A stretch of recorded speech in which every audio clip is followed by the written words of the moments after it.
ఈ గొర్రెలన్నీ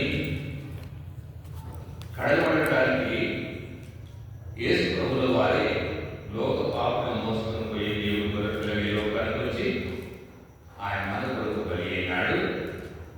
సమాధి చేయబడి తిరిగి లేచి మనల్ని రక్షించుకున్నాడు. మనల్ని పులులాంటి మనం, నక్కల్లాంటి మనం, చిరుతపుల్లాంటి మనం, పాములాంటి మనం ప్రభువు నమ్ముకున్న తర్వాత గొర్రెలైపోయినా తర్వాత రెండవ గుమ్మం చూసినాం. ఈ గొర్రెల యొక్క అనుభవం కలిగినటువంటి మనం. రెండవది మత్స్య గుమ్మం.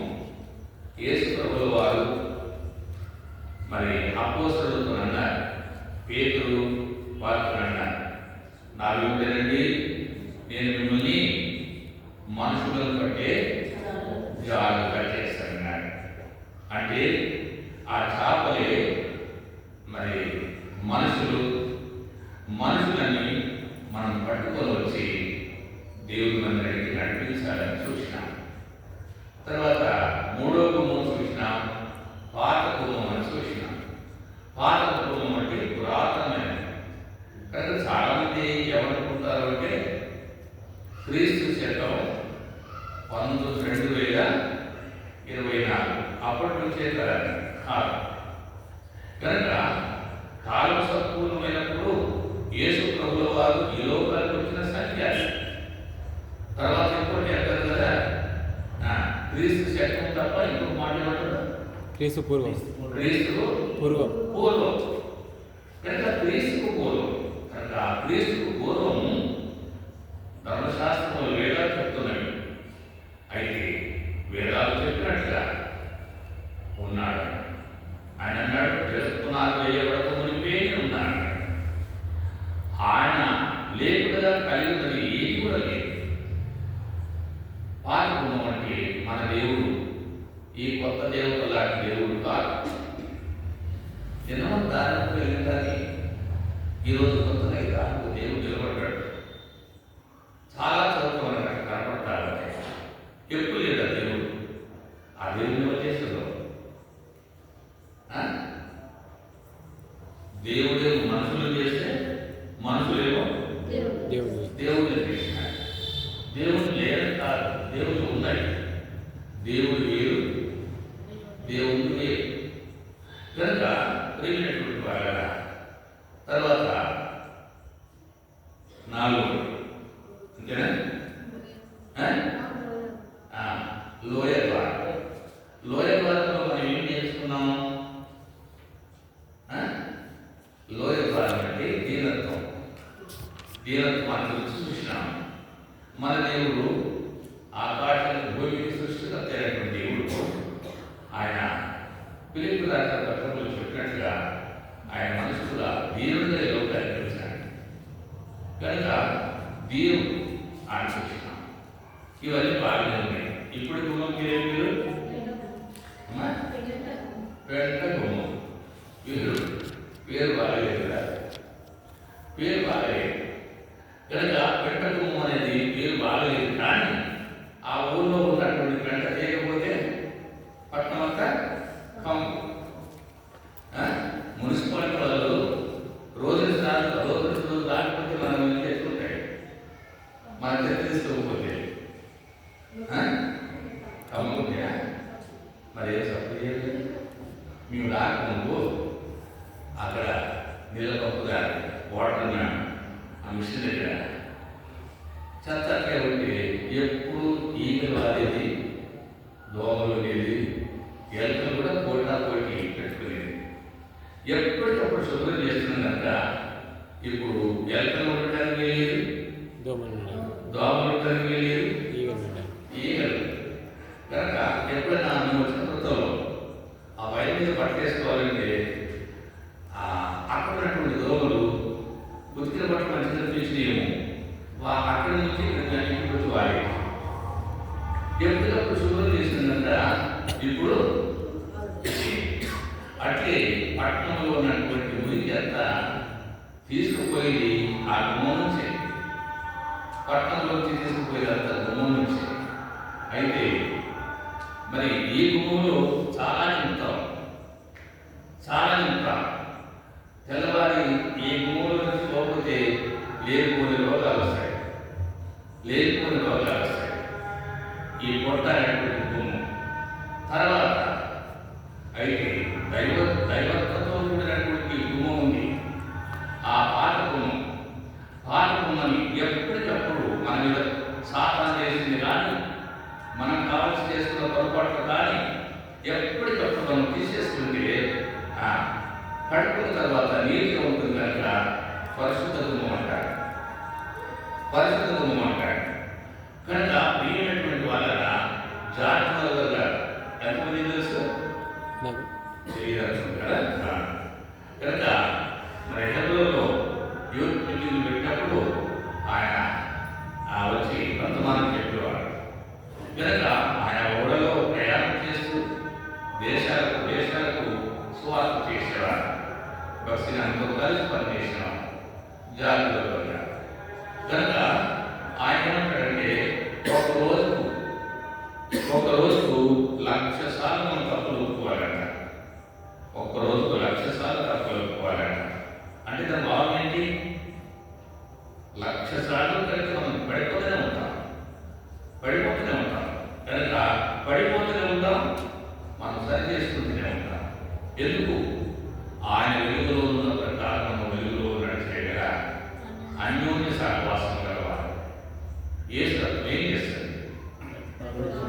మనల్ని పవిత్రులుగా చేస్తుంది. సడన్గా మన చూపు జారింది, తల్లి క్షమించుకోవాలి, ఆయన అడుగుతూనే ఉంటాడు. మన నోరు జారింది, తెలియకూడదు, క్షమించుకోవాలి అంట, ఆయన అడుగుతూనే ఉంటాడు. అజ్ఞానంగా మనం మర్చిపోతాం. మన యథార్థత ఆయన తెలుసు, ఆయన అడుగుతూనే ఉంటాడు. అయితే మండి మనసులో ఉంటే ఆయన అడగకపోవచ్చు. కనుక మన పాపములను మనం ఒప్పుకునే కదా ఆయన నమ్మదగిన వాడు, నీతిమంతుడు కనుక ఆయన మన పాపములు క్షమించే సమస్తతో నీతిని మనల్ని పవిత్రపరచు. కనుక దీనినటువంటి వాళ్ళ దీంట్లో మన ఆత్మీయ ఈ పొట్టులో కప్పు ఉన్నది, పెట్టలు ఉంది. అయితే మన ఆత్మీయమైనటువంటి జీవితానికి ఈ పెట్ట, ఈ మురికి తలపులు కావచ్చు, గోగులు కావచ్చు, ఉద్దేశాలు కావచ్చు, తప్పుడు మాటలు కావచ్చు, ఇవన్నీ పెట్టతో సమానంగా భావించినాడు. ఈ పెట్టను ఎప్పటికప్పుడు తీసేసుకుంటే నీట్గా ఉంటాం. కనుక ఏదో ఒక ఆదివారమే కాదు. ప్రియమైనటువంటి వాళ్ళ పోయిన వారము బలవత్వరమే చూసినాం. పోయిన ఆదివారం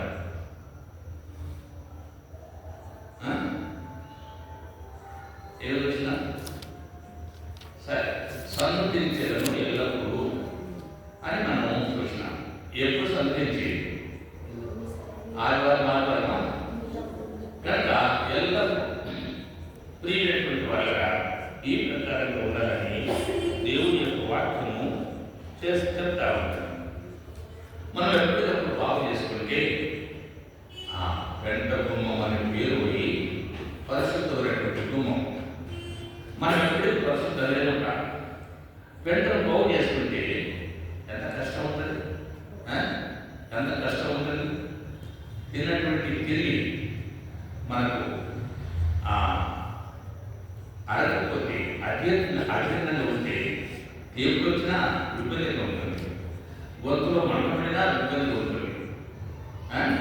కనుక అది ఏ రోజుగా పోయినా మనలో ఉన్నటువంటి కంపు మనకే ఇంపుగా ఉండదు.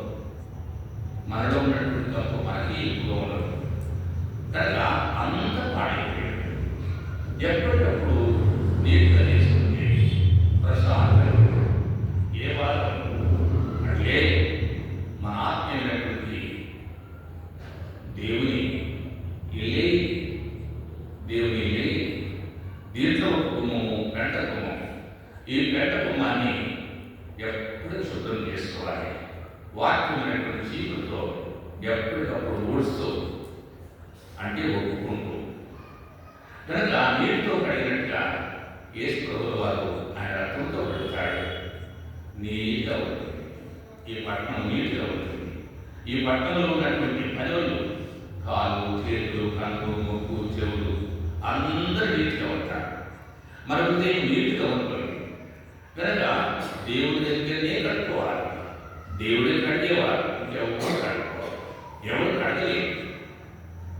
2:20 అంటాడు, నీవు క్షారముతో కడుగుకునేను, నీవు విస్తారమైన సబ్బు రాసుకునేను, నీ దోషము నాకు మరొక వలె కనబడుతుందని అంటాడు.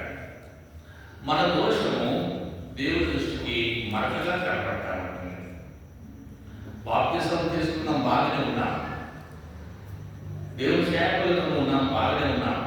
కొన్ని మరి సీమోనుతో అంటాడు యేసు ప్రభువు వారు, అపోస్తలుడైన సీమోను వారు, గాడి సీమోను, నీవు ఘోర దుష్టత్వములోను దుర్నీతి బంధకములో ఉన్నట్టు నాకు కనబడుతున్నావు అంటాడు. చూశారు, నాకు కనబడుతున్నావు అంటాడు. దేవుని సేవకులకి కనబడుతున్నాడు. అక్కడ ఉండేటువంటి ప్రజలకు చాలా మంచివాడుగా కనబడుతున్నాడు. కానీ దేవుడికి ప్రతినిధిగా ఉన్నటువంటి భక్తులకి దుష్టత్వంలో దుర్నీతి బంధకంలో ఉన్నాడు. నీ హృదయం చెడు కనుక దీంట్లో నీకు పాలపప్పులు లేవు, పాలపప్పులు లేవు. 50వ కీర్తన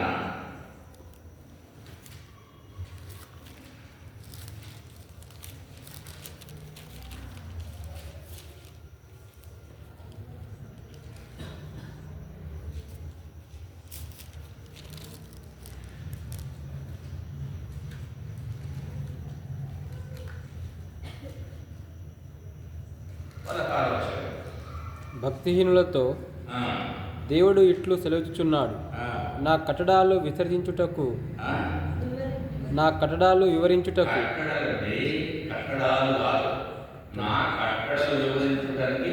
నీకేం పని? నా నిబంధన నీ నోట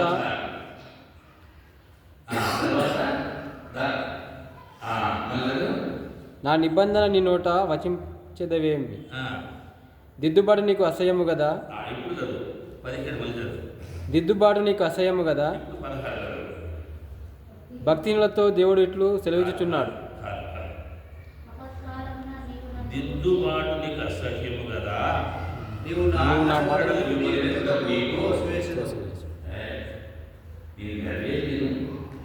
దిద్దుబాటు నీకు అసహ్యము కదా, నా కట్టడలు నా నిబంధనను కనుక 16వ వచనంలో బ్రతుకు బాగు చేసుకున్నటువంటి వాడు దేవుడి వాక్యంలో ఉన్నది కదా, దేవుడి వాక్యం ఉన్నది కదా అనడానికి హక్కు లేదట. నా నిబంధన నీ నోట వసించగలుగుతూ నీవు బ్రతుకు బాగు చేసుకోమంటే చేసుకో.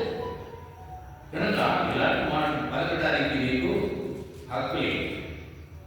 కాబట్టి ప్రియమైనటువంటి వాళ్ళ ఆ పెంట ప్రతిరోజు మన ఇల్లు ప్రతిరోజు ఊడిస్తేనే శుభ్రం నీట్గా ఉంటుంది, నీట్గా ఉంటుంది. కనుక మేము నెమ్మమ్మడం కాదు, కానీ మేము వచ్చిన కొత్తలో 4-5 సార్లు అడిగితే రూమ్ నీట్గా అయింది, 4-5 సార్లు అడిగితే రూమ్ నీట్గా అయింది. కనుక అట్లే ప్రతిరోజు నేను పలానా ప్లేస్లో అనుకున్నాను కదా, పుట్టుకొని చచ్చిపోతే నేను పర్వతాన్ని పోతాను అనడానికి వెళ్ళేది సుమా. పుడితే పుట్టవచ్చు, నేను కాదంటే, కానీ ఎప్పటికప్పుడు ఊడ్చిందే ఊడ్చుడు, కడిగిందే కడుగుడు, తుడిచిందే తుడుచుడు, అట్లా చేస్తే నీట్గా ఉంటాం, నీట్గా ఉంటుంది.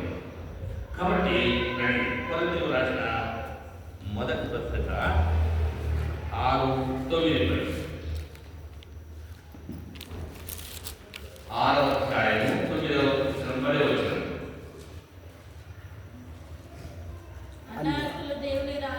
అన్యాయస్తులు దేవుని రాజ్యములకు వారసులు కానీరని మీకు తెలియదా?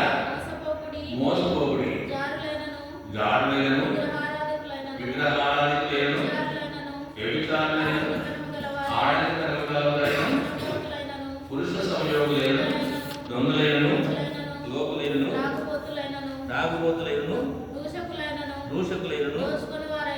దోచుకుని వారైనను కాదు. వాళ్ళు కాదు. కనుక ప్రియమైనటువంటి వాళ్ళగా ఇంకా చదువుతుంది.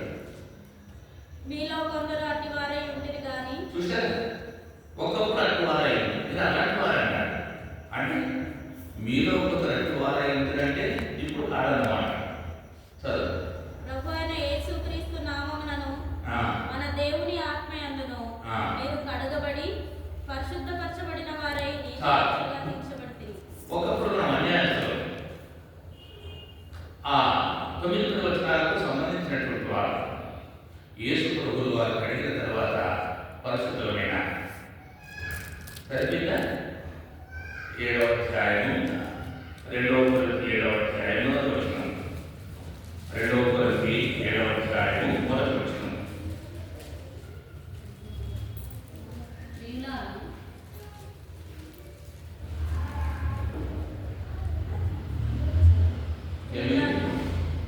ప్రియులారా, మనకి వాగ్దానములు దేవుని భయముతో పరిశుద్ధతను సంపూర్తి చేసుకొనుచు శరీరమునకును, చూసారా? గమనించండి, శరీరానికి ఆత్మకు కలిగిన సమస్త కల్మషము నుండి చూసారు. చాలా మెల్లగా శరీరానికి కలుగుతుందంట, ఆత్మకు కలుగుతుందంట.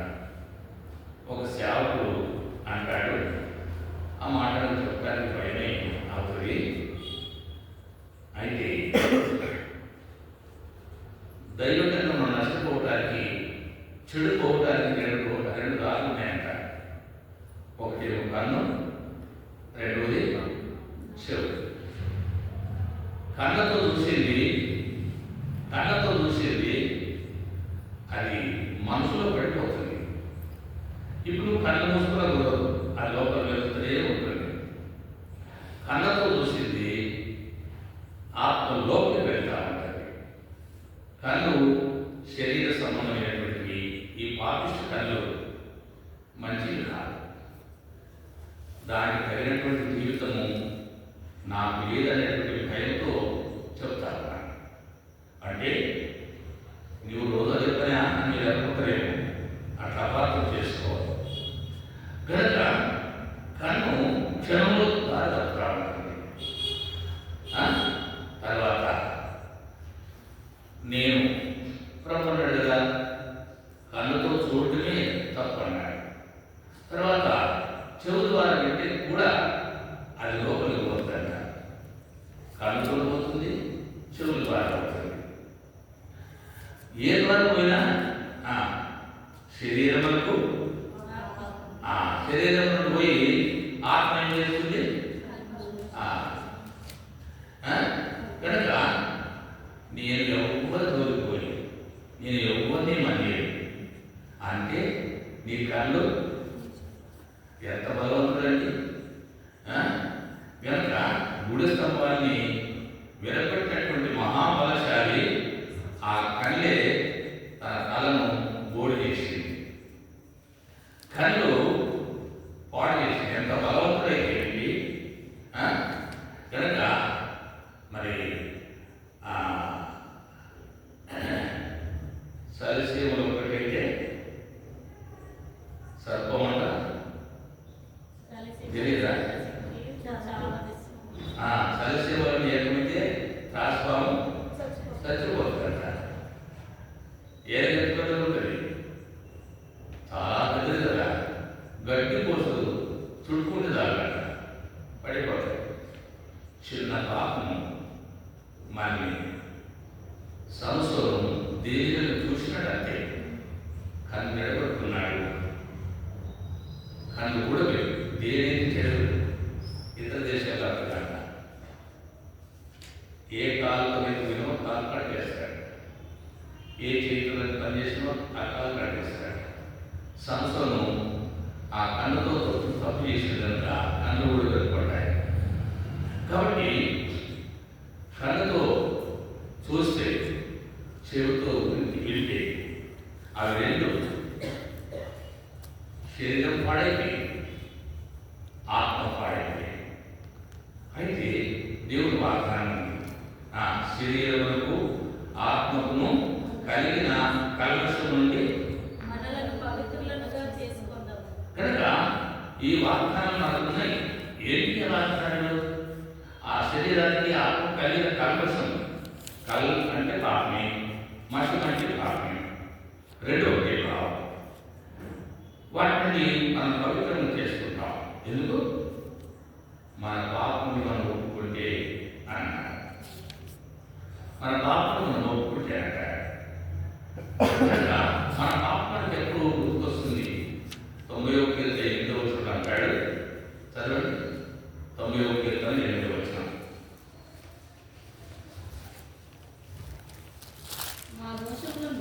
మా దోషములు నీవు ఎదుట ఉంచుకొని ఉన్నావు. నీ ముఖకాంతిలో మా రహస్య పాపాలు వాక్యాన్ని విన్నా నీ పాపం నీ గుర్తుకొస్తుంది. వాక్యం చదివినా నీ పాపం నీ గుర్తుకొస్తుంది. వాక్యాలను అనుసరించి నడిచినటువంటి భక్తుల గురించి ధ్యానం చేసినా నీ పాపం నీ గుర్తుకొస్తుంది. కాబట్టి లేనటువంటి వాళ్ళ ఇలాంటి పాపాలు దేవుడు వాక్యం చదివితే రోజు మనం మన డైలీ పోర్షన్ ఫ్యామిలీ లేదు కనుక ఇతర కూడికలలో వింటా ఉంటే మన పొరపాట్లు కులం లెక్కం, భార్య లెక్కం, భర్తం లెక్కం, ఎవరు లెక్కం, కానీ విన్నటువంటి నీకు మాట్లాడే దేవుడికి పూర్తిగా తెలుసు మన దగ్గర ఉన్నటువంటి పొరపాటు. కనుక ఆ కల్మషం నుండి పవిత్రపరచుకోవడానికి వాగ్దానమే మన పాపం మనం ఒప్పుకున్నప్పుడు. దీనికి ఒప్పుకుంటావా లేదా అని చెప్పనవసరం లేదు. ఎందుకు? నీ హృదయం నీ మీద దోషారోపణ చేస్తుంది. చూడండి, మొదటి యోహాను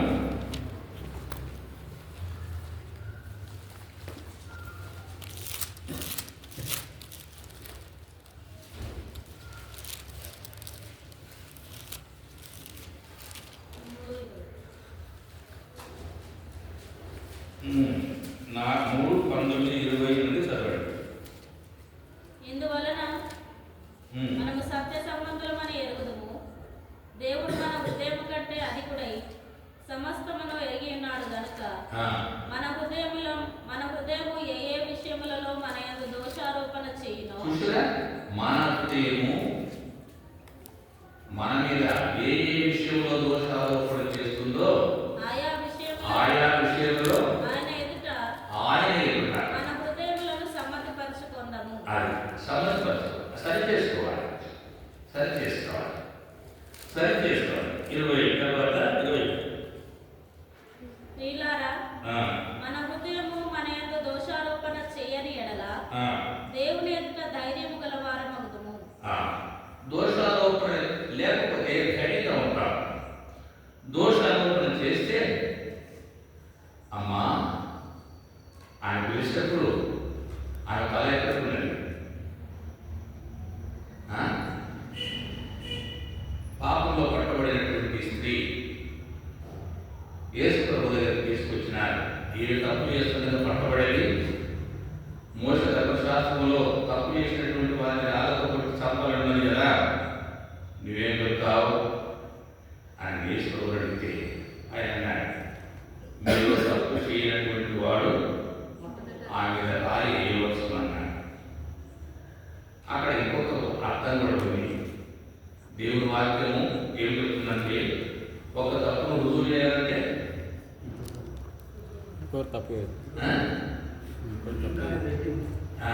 ఇప్పుడు ఆమె తప్పు చేసింది, ఆమె పట్టుకోవాలి, ఆమె పట్టుకోవాలి. అయితే ధర్మశాస్త్ర ప్రకారంగా అయితే ఒక ఆమె పట్టుకున్నారు కనుక ఓ దేవుని సేవ కట్టాడు.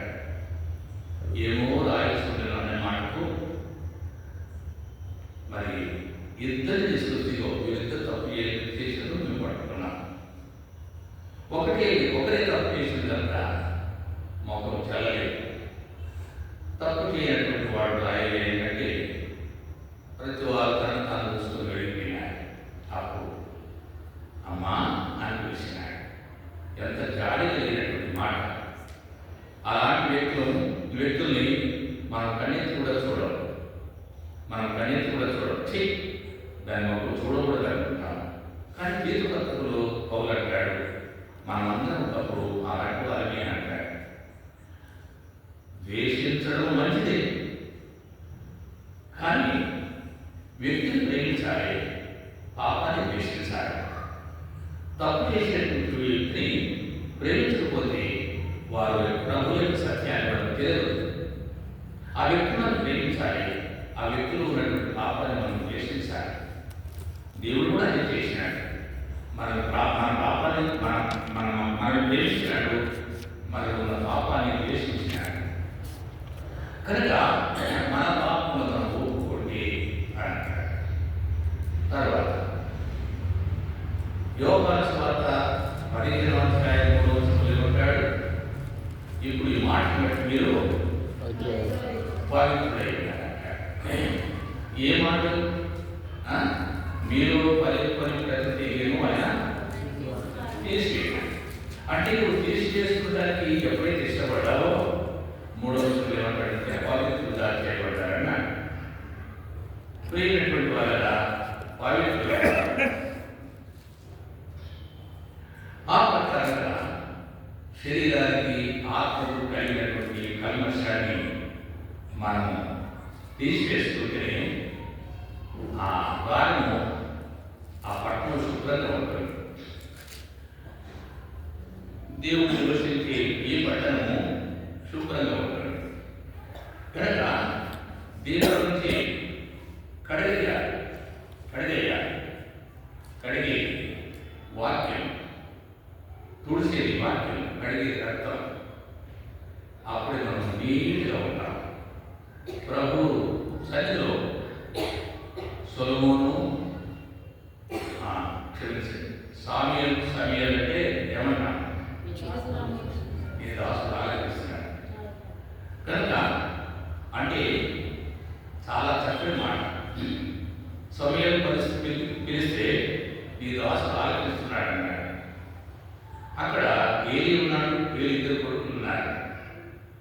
వాళ్ళు పిలవకపోవడానికి కారణం ఏంటంటే వారు దుర్మార్గత దేవునికి అడ్డంగా ఉన్నది. వారి పాపం వారి దేవునికి అడ్డంగా ఉన్నది కనుక మాట్లాడలేదు. కనుక చెడు పనులు చేసేటువంటి వారు కళ్ళ ముందరనే ఉంటారు సమయం, కానీ కళ్ళ లోపలికి రాయకుండా కాపాడుకున్నాడు.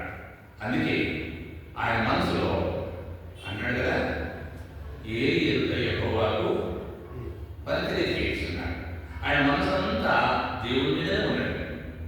ఆ తల్లి ఎత్తిపించింది మనకు తెలియదు, కానీ అక్కడ ఉన్నటువంటి పాపపు ప్రదేశంలో ఆయన వదిలిపెడితే పాపము ఆయనను అంటకుండా కాపాడు.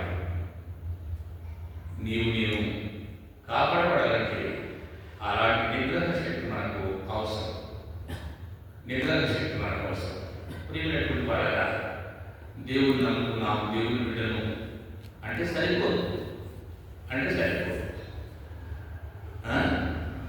కనుక మనము పుట్టినటువంటి బిడ్డ పెద్దలై తల్లికి సహాయం చేస్తే తల్లి సంతోషపడుతుంది. ఎవరిస్తే తల్లి సంతోషపడతాడు. కుటుంబ భారం భార్యను వదిలేస్తే అమ్మ నా భారం తీరింది అనుకుంటాడు. ఎప్పుడు చిన్నగా ఉంటే వీడు ఎప్పుడు పెద్దగలుగుతాడా, అసలు పెరుగుతాడా లేదా అనేది అనుమానం ఉంటుంది. కనుక మనం పెరగాలని ప్రభు కోరుతా ఉన్నాడు. ప్రియమైనటువంటి వాళ్ళ ఈ ప్రకారంగా మనం పవిత్రులుగా కావడానికి ప్రభు ఎన్నో వాగ్దానాలు ఉన్నవి. తర్వాత చూడండి 2వ కొరింథీ 6వ అధ్యాయం 14 మనకు తెలుసు. 2వ కొరింథీ 6వ అధ్యాయం 14. నీవు అవిశ్వాసులతో కనుక అవిశ్వాసులు విశ్వాసులు కలిసి ఉన్న మనసు కలవకుండా ఉండేది అవసరం. మనసు కలవకుండా ఉండేది. తర్వాత నీతికి దుర్నీతితో ఏమి సాంగత్యం, వెలుగునకు చీకటితో ఏమి పొత్తు, క్రీస్తునకు బెలియాలతో ఏమి సంబంధము, అవిశ్వాసికి విశ్వాసికి పాలెక్కడు. కనుక ప్రియమైనటువంటి వారా, ఇర్మియా గ్రంథము 27:18. ఇర్మియా గ్రంథము 27:18 చదవండి. ఇర్మియా గ్రంథము 27వ అధ్యాయం 18. అమ్మా, వారు ప్రవక్తలైన ఎడల యెహోవా వారికి తోడై ఉండిన ఎడల యెహోవా మందిరములోను యూదారాజు మందిరములోను యెరూషలేములో శేషించియుండు ఉపకరణములు బబులోనుకు కొనుక్కోబడినట్లు వారు సైన్యములకు అధిపతి యెహోవాను బతిమాలుకొనుట మేలు. కనుక ప్రియమైనటువంటి వారా, వారు ప్రవక్తలైన ఎడల యెహోవా వాక్కు వారికి తోడై ఉండే ఎడల యెహోవా మందిరములోను యూదారాజు మందిరములోను యెరూషలేములోను శేషించియుండు ఉపకరణము బబులోనుకు కొనిపోబడకున్నట్లు వారు సైన్యములకు అధిపతి యెహోవాను బతిమాలుకొనుట మేలు. కనుక మిగిలినటువంటి వాటిని బబులోను దేశంలోనికి కొనుక్కోబడకుండా సారమేమంటారు. ప్రియమైనటువంటి వాడ ఇక్కడ చూస్తాం. దినవృత్తాంతము 36:18. 2వ దినవృత్తాంతము 36:18.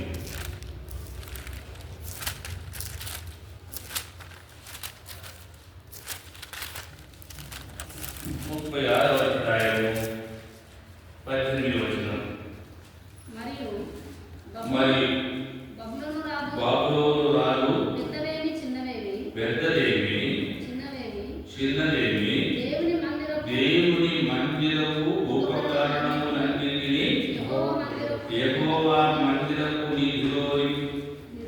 నిధులలోనిదేమి రాజు నిధులలోనిదేమి అధిపతుల నిధులలోనిదేమి దొరికిన ద్రవ్యమంతయు బబులోనుకు దొరికినట్టే ఎత్తుకుపోయాడట ఉపకరణం. ఎంత బాధకరమైనటువంటి విషయాలు.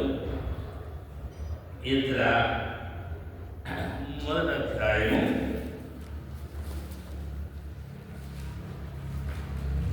7వ వచనం. మరియు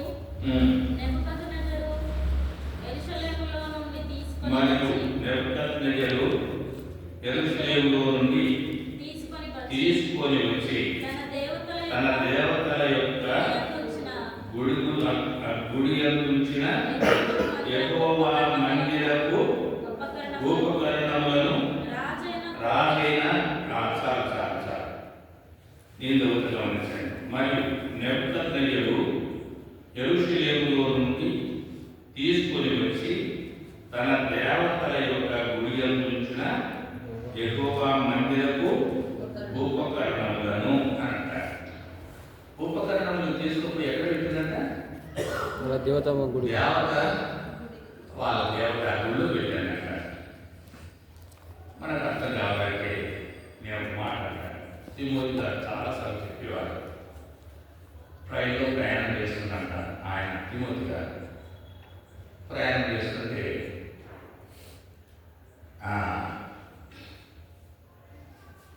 కొన్ని ట్రైన్లలో ముందు బలంగా ఉంటుంది. వారు వ్యాపారం ఆడుతూ ఉన్నారు. వ్యాపారం ఆడటానికి ముగ్గురే ఉన్నారు. ఇంకా 4వ వ్యక్తి కావాలి. అక్కడ ముగ్గురే ఉన్నారు. తిమోతి గారు అన్నారంట. తిమోతి గారు ఉంటే తిమోతి గారు అన్నారంట, ఎవరిని వ్యక్తిగతంగా అన్నాడు.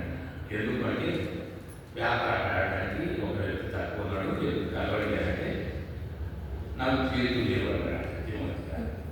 వాళ్ళు కిసకిసని అడిగినాక కిసకిసని అడిగితే వాళ్ళు అవుతారు మనకు తెలుసు. కిసకిసని అడిగినాక చేతులు ఉండగా చేతులు వివరంతో ఏంటంటే ఇవి యేసుప్రభువు వారికి ఇచ్చిన వ్యాపార ఆడటం కాదు అన్నాడు. కాబట్టి ప్రియమైనటువంటి వాళ్ళ మనమైతే ఏదో ఒక చూసుకోవడానికి అని అనుకుంటేవాళ్ళు కనుక దీన్ని మన అవసరం కదా.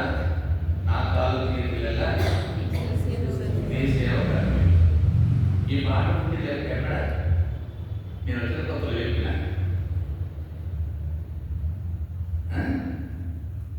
మా దగ్గర ఉన్నదాకా సరస్వతి చెట్టు ఉండేది. ఆ ఆకు తింటే నాకు శక్తి ఉంటుందంట. నాకు ఉండదు కానీ నాకు శక్తి ఉంటుందంట. అయితే ప్రియమైనటువంటి దేవుడు కదా ఏంటి ఏంటి నా కాళ్ళు చేతులు ఎలా నీ సేవకి. అయితే మీటింగ్లో బహుశా యూత్ మీటింగ్ కాన్వకేషన్ తెలియదు, యూత్ క్యాంప్లో కాన్వకేషన్ తెలియదు. అది ఆదివారం అందరూ వరుసగా కాన్కి వేస్తా ఉన్నాడు.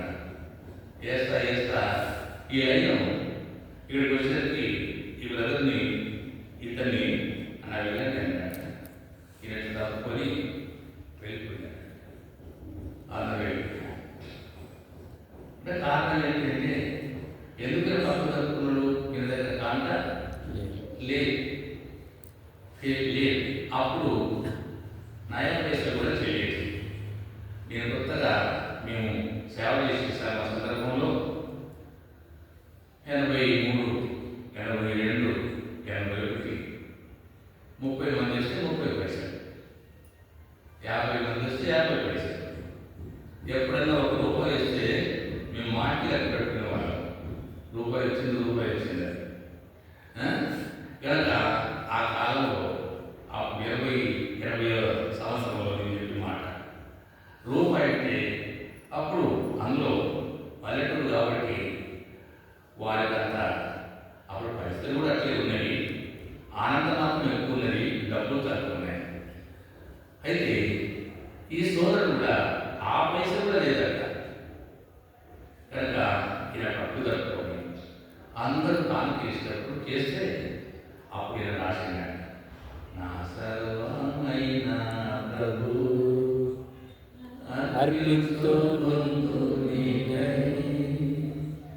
అన్నీయో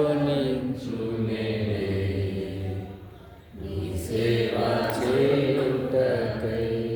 అప్పుడు రాసినాడు, నా కాలు కీర్తులలో నీ సేవ కల్పించును, నా నాలుగు ఇచ్చను నేను సూచించాను.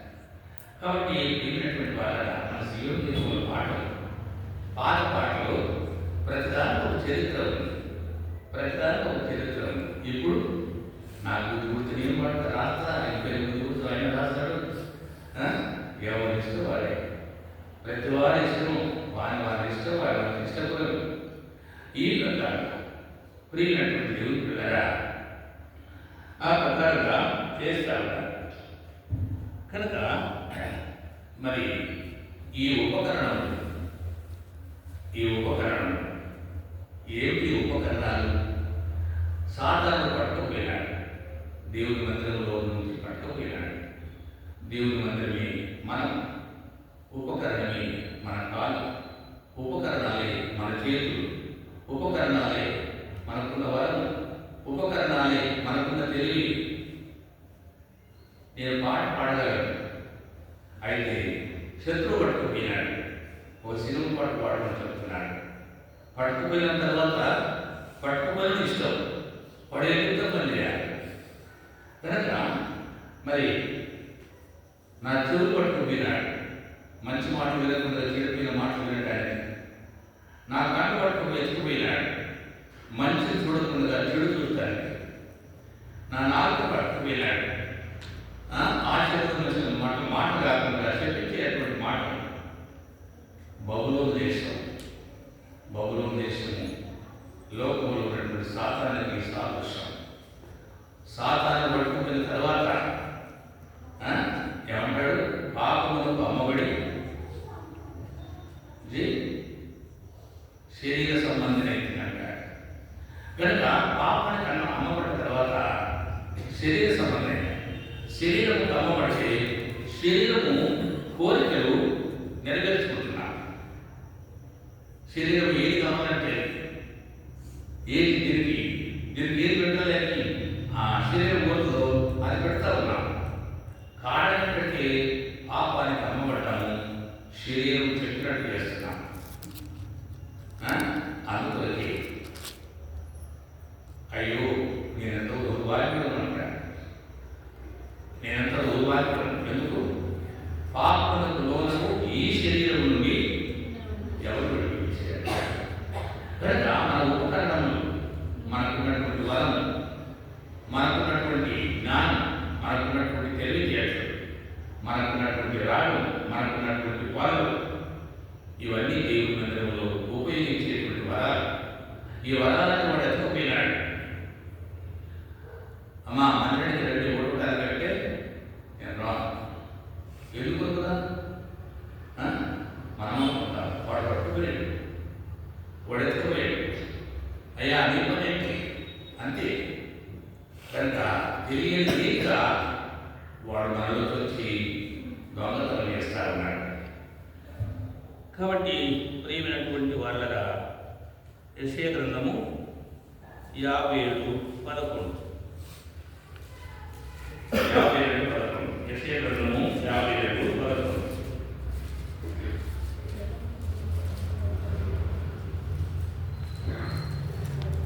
పోవుడి పోవుడి అతడి నుండి వెళ్ళుడి. అపవిత్రమైన దేనిని ముట్టకుడి, దాని యొద్ద నుండి తొలగిపోవుడి. కనుక కోవిడి అక్కడి నుండి ఎరుకో పట్టణాన్ని కాల్చివేయమన్నాడు. కానీ పట్టణంలో దేని కూడా తెలుసుకోవద్దన్నాడు. ఎవరు తెలుసుకున్నారు? ఆత్మని తెలుసుకున్నాడు. ఎక్కడ రాసిపెట్టాడు? డేరా మధ్యలో భూమిలో నేను వేసుకునే అన్ని డేరాలు. ఈ డేరా లోపల ఉన్నది భూమి, భూమి లోపల దాచిపెట్టినాడు. ఇవన్నీ నేర్చుకున్న డ్రెస్సులన్నీ డేరాలు. ఈ డేరా లోపల ఉన్నది ఈ మందిరం వచ్చే భూమిలో దాచిపెట్టినాడు. ఎవరు చచ్చిపోయారు? కుటుంబం మొత్తం చచ్చిపోయాడు. కనుక ఒక్కడు తప్పు చేశాడు. ఇశ్రాయేలు యుద్ధంలో ఓడిపోయినారు. కనుక ప్రియమైనటువంటి వాళ్ళ ఏమంటాడు? ఎప్పుడు పత్రికలో చేదైన వేరు ఏదైనా వస్తే అనేకులకు కలవరు. మనం అనుకుంటాము వాడు తప్పు చేసి మనకెందుకు అనుకుంటాం. లేదు, మనకే కలవరు. అది మన శరీరం. ఈ సత్యాలు వాళ్ళు గమనించకుండా లేకపోతే వాళ్ళకి మనకెందుకు అనుకుంటాం, ఆవిడ మనకెందుకు అనుకుంటాం. కాదు, దేవుడి యొక్క సంఘంలో ఆయన శరీరం మన. ఆ శరీరం, ఈ శరీరానికి అవయవాలు ఉన్నాయి. ఈ అవయవాలు ఏది పాడినా కన్ను ఏడుస్తుంది, నోరు నోచుకుంటుంది, చెవులు వింటాయి, కాళ్ళు నడుస్తాయి. చెప్పని లేదు నీకు అదే పని కావాలని అవయవాలు ఊరుకోవు. ఒక్క అవయవం పాడైతే మిగతా అవయవాలన్నీ కష్టపడతాయి. శరీరం సంఘంలో ఎవరైనా ఇబ్బంది కలిగితే నీకు నాకు ఇబ్బంది. ఎవరైనా తప్పు చేస్తే మరింత తప్పు. నెహెమ్యా ఎప్పుడు తప్పు చేసినాడు చెప్పండి? నెహెమ్యా ఎప్పుడు తప్పు చేసినాడు? చేసిందా లేదా? చేయలేదు. తన ప్రజలు చేసిన ఒకటే, నేను చేసిన ఒకటి. నా తప్పు క్షమించమంటున్నాడు. నా తప్పు క్షమించమంటాడు. కనుక సేవకురాలు ఏదైనా చేయడం జరిగిందనుకో, నాదే తప్పు. నా దగ్గర తేడా జరిగిందనుకో ఆమె తప్పు, నా కుమారుడు తప్పు చేస్తే మాది తప్పు. సంఘంలో ఎవరు చేసినా మనందరూ తప్పు, మనందరూ తప్పు. కాబట్టి ప్రియమైనటువంటి వాళ్ళగా కనుక చదువులను కూర్చోలేదు త్వరపడవచ్చు. పోవుడి పోవుడి అతడి నుండి వెలుడి అపవిత్రమైన దేవుని ముట్టకుడి. దేని ముట్టొద్దు, అది అపవిత్రం. అపవిత్రమైనటువంటి దాన్ని ముట్టేది ఆకారం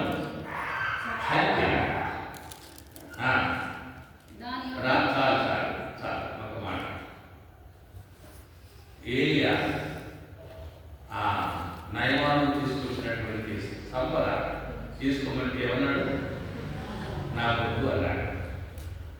నా యజమానం చేసుకోవడానికి అది తీసుకోవడానికి నా యజమానికి ఇష్టం లేదు, నేను పోయి తెచ్చుకుంటాను అనుకున్నా తెచ్చుకున్నాను.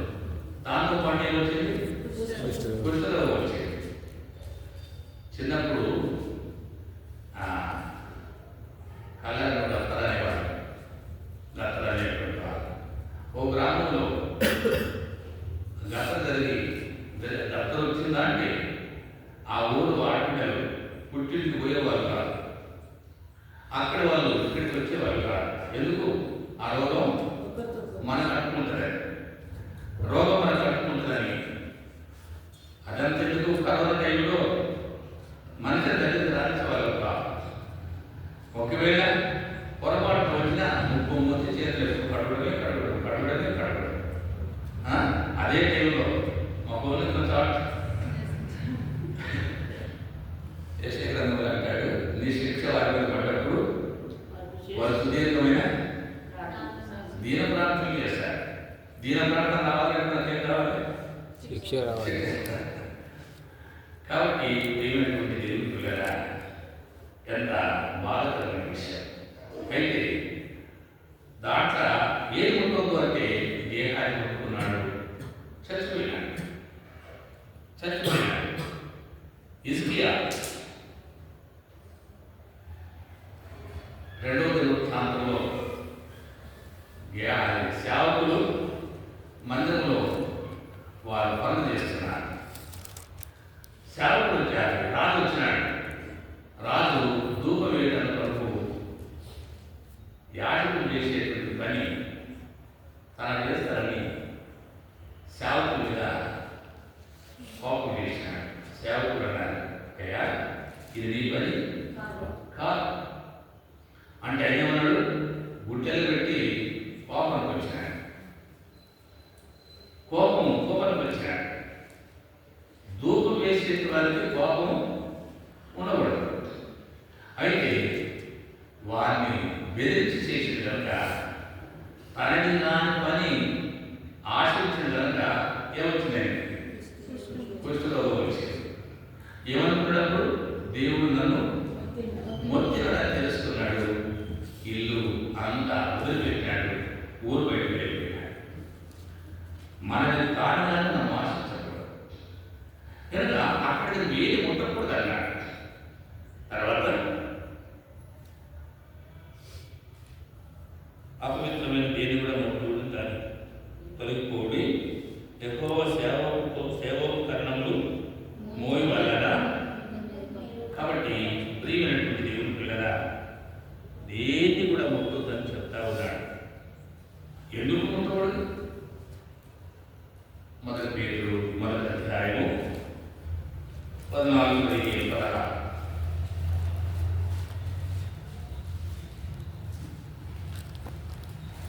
ఇప్పుడు చెప్పేది అన్ని ఆ పట్టణంలో ఉన్నటువంటి మురికి సంబంధించినటువంటి పోవుడి ఆసక్తించలేదు. అపవిత్రమైన దేని కూడా అపవిత్రమైన మురికి దాన్ని ముట్టదు, దాన్ని ఉడిసి పడేసేయాలి. పడేస్తే కానీ బొమ్మ నీటిగా ఉండదు. అవిశ్వాసి పొత్తే ఎక్కడికి? అవిశ్వాసంతో పాల్గొంటుందా? అదే ఆ పెంట, దాన్ని తీసేయాలి. చదవండి. నేను పరిశుద్ధుడనై ఉన్నాను కనుక మీరును పరిశుద్ధులై ఉండుడని కాగా మీరు విధేయులకు పిల్లలై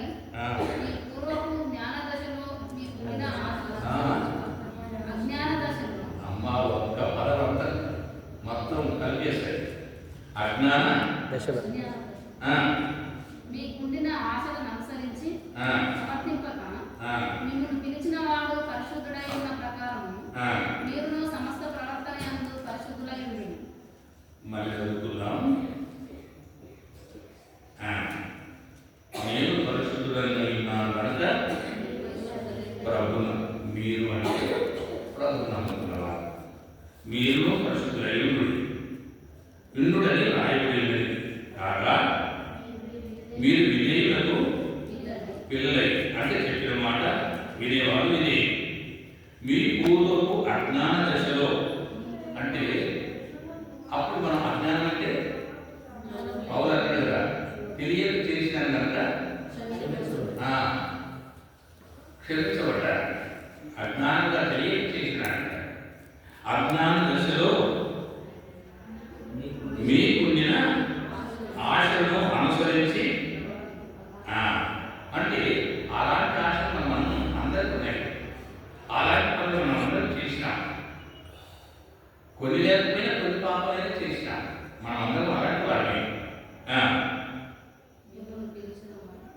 అనుసరించి ప్రవర్తింపక మిమ్మును పిలిచిన వాడు పరిశుద్ధుడైన ప్రకారము మీరు సమస్త ప్రవర్తన యందు కనుక సమస్త ప్రవర్తనలో మనం పరిశుద్ధంగా ఉండాలని ప్రభు కోరుతున్నాడు. ప్రియమైనటువంటి దేవుని పిల్లలారా, ఈ ప్రకారంగా అపరిశుద్ధమైనటువంటి ఈ పట్టణంలో మన హృదయంలో ఉండటానికి వెళ్ళి అది తీసేసినప్పుడే పట్టణం బాగుంటుంది. అది తీసేసినప్పుడే ఆ పట్టణంలో ఎక్కడ చూసినా కమ్మటి వాసన ఉంటుంది.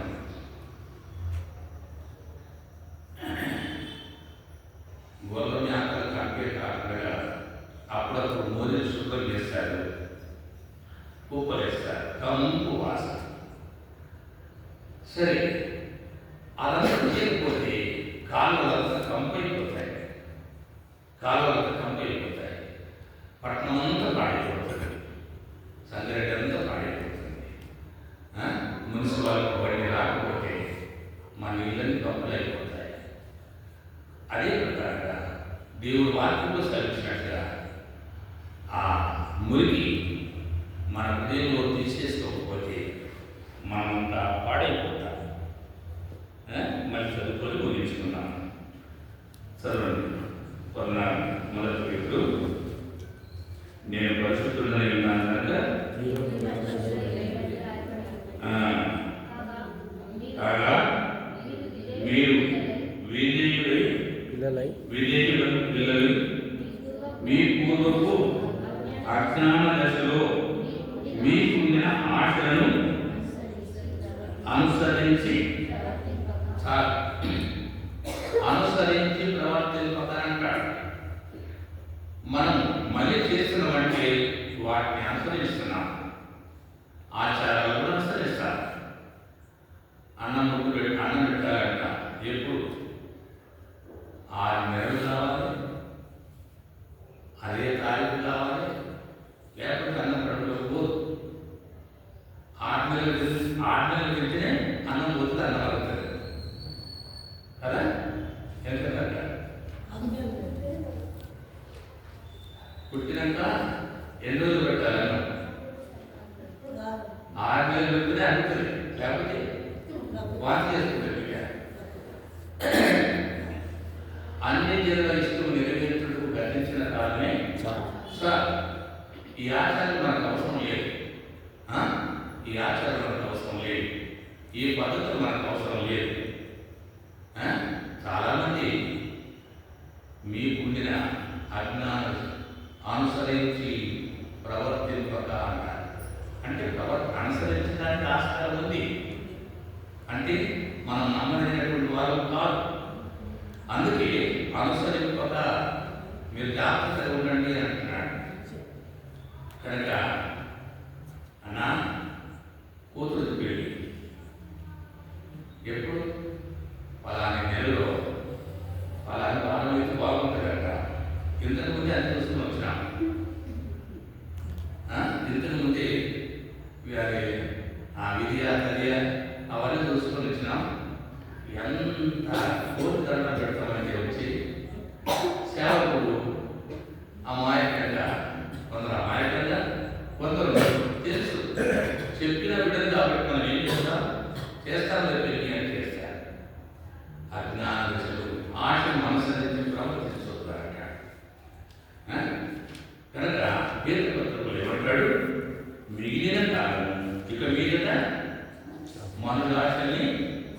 అనుసరించి 4వ అధ్యాయం చూడండి 12వ వచనం 1, 2, 3 1, 2 కలిసి ఉంటాయి. క్రీస్తు శరీర విషయమందు శ్రమపడాను శ్రమపడి గనుక 1 పేతురు 4వ అధ్యాయము 1-2 వచనాలు. క్రీస్తు శరీరమందు శ్రమపడెను గనుక ఆ. మీరును అట్టి మనస్సును ఆయుధముగా ధరించుకొనుడి. ఆ. శరీర విషయములో శ్రమపడిన వాడు మ్. శరీరమందు జీవించు శరీరమందు జీవించు మిగిలిన కాలము చాలు. ఎక్కడ మిగిలింది? యేసు ప్రభువు ఎప్పుడైతే నమ్ముకున్నామో అప్పటి నుంచి మిగిలిపోయింది. ఏదికి? మన డబ్బు మిగిలిపోయింది, మన టైం మిగిలిపోయింది, మన ఆయుష్ మిగిలిపోయింది, సమయమంతా మిగిలిపోయింది. యేసు ప్రభు నమ్మకముకు మన డబ్బు దుర్వినియోగించిన, మన సమయం అంతా పాటు చేసుకున్నాం, మనం ఎప్పుడు ఎక్కడ పోవాలంటే అక్కడ వెళ్ళాం. ప్రభు నమ్ముకున్న తర్వాత అట్లా వెళ్ళటం కరెక్ట్ కాదు. ఇదంతా మిగిలిపోయింది. మిగిలిన కాలము ఇక మీదట మనుజాశలను అనుసరించవచ్చు. ఇలా తెలుసుకొనక అనుసరించి ప్రవర్తింపక నడుచుకొనక ఆ, దేవుని ఇష్టానుసారం దేవుని ఇష్టానుసారం వారి నడుచుకున్నట్టు పాపముతో జోలికి ఏం లేకుండా ఉండాలి. పాపంతో జోలి ఏమి ఉండదు. కనుక ప్రియమైనటువంటి వాళ్ళ అలాంటి మన భక్తికి భంగం కలిగించేదంతా గంటతో సమానం. ప్రభు నమ్ముకున్నాం, ప్రభు క్షమించినాడు, మనకు అడిగినాడు. తర్వాత ఈ చెత్తంతా నమ్ముకున్న తర్వాత అజ్ఞానంగా మనం చేసుకునేది, సాధారణ మనం వేసుకోయేది, ఇది ఎప్పుడు తెలియని తెల్లబట్టి చేసుకుని బయటకు వస్తే తెలియని రీతిలో దుమ్ము పడుతుంది, తెలియని రీతిలో దుమ్ము పడుతుంది, దొరుకుకుంటారు. కనుక బట్టలు చాలా చక్కగా వేసుకుంటాం, మళ్ళీ దుమ్మైతే మళ్ళీ ఉతుకుంటాం. అదే ప్రకారంగా ఎప్పటికప్పుడు మనం శుద్ధి చేసుకునేది. ఆ పట్టణంలో ఉన్నటువంటి మురికంతా ఆ దుమ్ము నుంచి వెళ్తే పట్టణం అంతా శుభ్రమవుతుంది. ఆ పట్టణమే నీ సంఘం, ఆ పట్టణమే నీ ఇల్లు, ఆ పట్టణంలో నీ వ్యక్తిగత జీవితం. ఎప్పటికప్పుడు శుభ్రం చేసుకోకపోతే మనం అపవిత్రంగా ఉంటాం. కనుక కంపు వాసన వస్తుంది. దేవుడు అంటాడు, నీవు రావద్దు, నీ అక్కడ నా దగ్గరికి తీసుకొని